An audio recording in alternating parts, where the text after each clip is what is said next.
How to change Facebook Messenger language. Hey guys, welcome back to our YouTube channel. Without any further delay, let us get started. If you want to change a language for your Facebook Messenger, then you have to change your system language.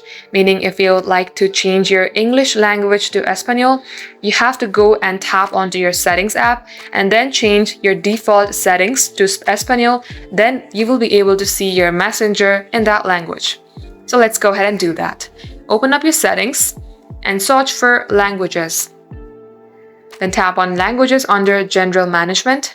Tap on language again. As you can see that my language has been changed to UK. If you would like to change any language from this list, you can tap onto it, or you can also add your own language.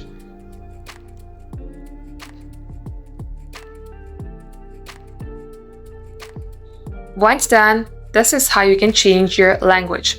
So now let's go ahead and open up our Messenger.